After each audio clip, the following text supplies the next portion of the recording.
Para quem está chegando aí, vamos continuar hoje então a literatura do Código Divino da Vida, onde a gente parou, mais um tempinho.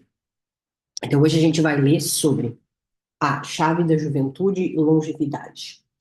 Há um método de interação com nossos genes que recomendo a todos que desejam a longevidade, ou seja, ficar mais velhos, né? Viver por mais tempo. Mantenham-se profundamente emocionados e inspirem-se com frequência. Quando a gente fala em emoção, a gente está falando aquelas coisas que tocam a alma. Olha só que conselho, né?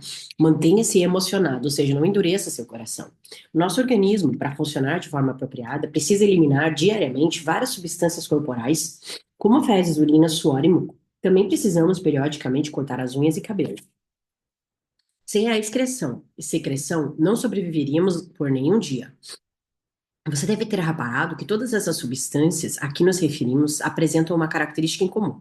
Assim que são eliminadas, passam a ser consideradas resíduos. O fato é que, quando ainda estamos dentro do nosso corpo, não as vemos como algo repulsivo, mas assim que as eliminamos, a situação se inverte. Notei, entretanto, que há uma substância que não nos causa aversão quando é eliminada: a lágrima.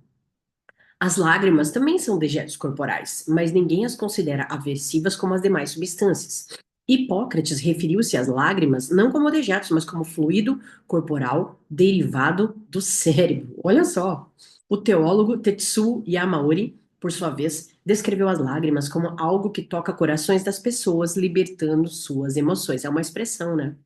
As pessoas, em geral, choram quando se sentem tocadas por alguma coisa ou situação.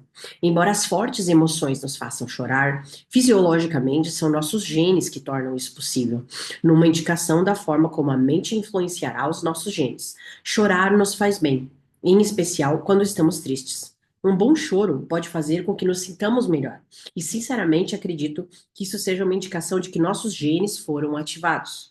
Muitas pessoas idosas citam as emoções profundas como um dos segredos para a longevidade.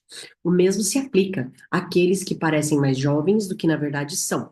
Experimentar emoções profundas podem nos fazer viver mais e até nos manter jovens. E mais uma vez, isso indica o envolvimento dos genes.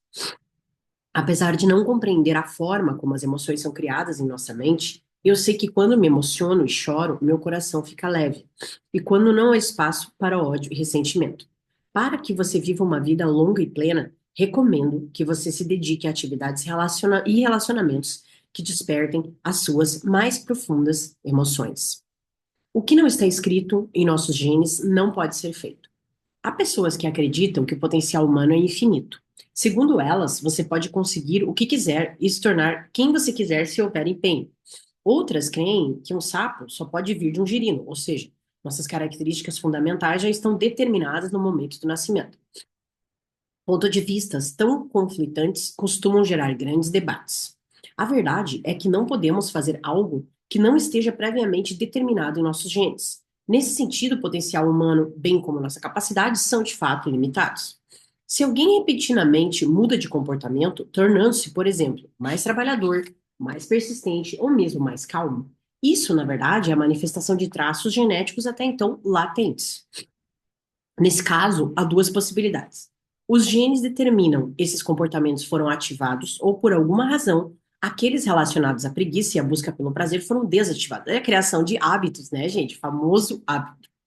Em resumo, o ser humano é aquilo que está codificado em seus genes, mas a gente consegue moldar isto, tá? Isso é fato, tá? Amém, ó. Que seu dia também seja iluminado por Deus, de todo mundo que tá aí. Bom dia para quem tá chegando.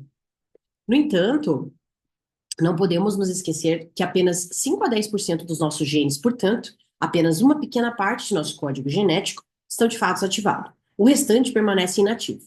Em outras palavras, apesar de existirem 3 bilhões de informações genéticas no genoma de cada célula, codificadas pelas letras ATCG, que a gente já falou, né? A grande maioria dos nossos genes ela não é usada. Desse modo, embora eu tenha dito que o potencial humano seja limitado, minha definição de limitado difere completamente da interpretação convencional. Para começar, eu acredito que para tudo existe uma possibilidade. E nesse sentido, parece correto afirmar que o potencial humano seja ilimitado, porque na verdade a gente tem muitos genes latentes, né? Muitos genes que estão lá quietinhos, dormindo, adormecidos, esperando o estímulo, entre aspas, certo, né? Acredito que tudo existe uma possibilidade, então a gente tem um potencial ilimitado. Qualquer coisa que seja possível para nosso cérebro tornar-se-á realmente possível. Contudo, aquilo que não faz parte de nossos pensamentos permanece fora do âmbito daquilo que é possível ou impossível. Sim, fica fora da visão, né? Vamos pegando essa. O avião, por exemplo, foi inventado porque alguém pensou, eu quero voar como um pássaro. Falando cientificamente, embora o potencial humano seja limitado, não precisamos nos ater a essas limitações, pois toda a informação codificada em nossos genes está muito além de tudo que podemos imaginar. Então, o nosso potencial, na verdade, ele é limitado, porque a gente está dentro de um corpo, mas ele é ilimitado pelas possibilidades, né? Veja esse exemplo. Atualmente, o limite humano para os 100 metros rasos olímpicos é levemente inferior a 10 segundos. Mas partindo do princípio de que não há limite para o potencial humano, esse tempo poderia baixar para 8 segundos, 7 ou até menos. Afinal, o homem moderno é mais alto que nossos ancestrais. E nesse caso, que a tendência continue no futuro, alguns poderão chegar 3 ou até mesmo 5 metros de altura. Mas não acredito que essas previsões venham a se concretizar, pois não creio que esse tipo de informação conste em nosso código genético.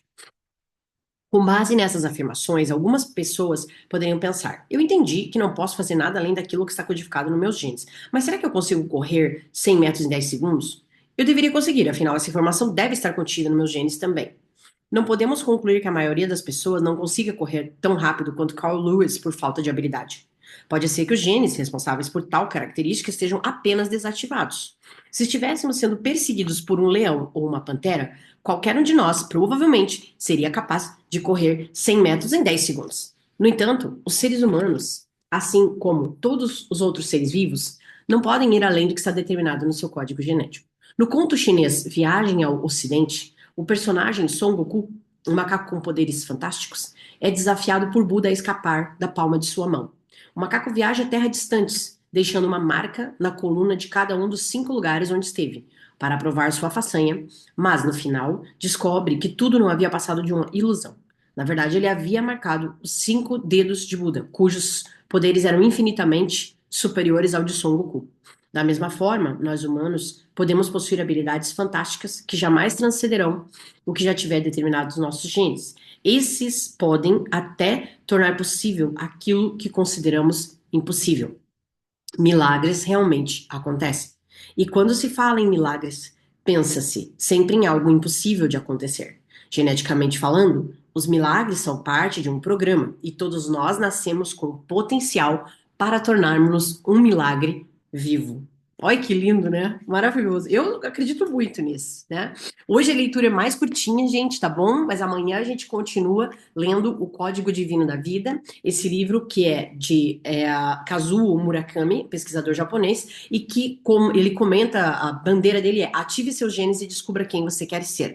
Ele acredita potencialmente que a gente é capaz de abrir vamos dizer assim, dados do nosso DNA e desativar aqueles que não são, vamos dizer, saudáveis para nós, dentro da premissa de que a gente faça isso através de pensamentos e emoções, ou seja, que a gente tenha a possibilidade de, por exemplo, desativar genes que nos levem a doenças e ativar coisas que vão nos fazer bem, por exemplo, como bons hábitos, né? E a gente, como médica, já há 20 e tantos anos, observa muito isso nos pacientes. A mente tem um poder extremo sobre o corpo, então vamos utilizar ela de uma maneira positiva. Combinado?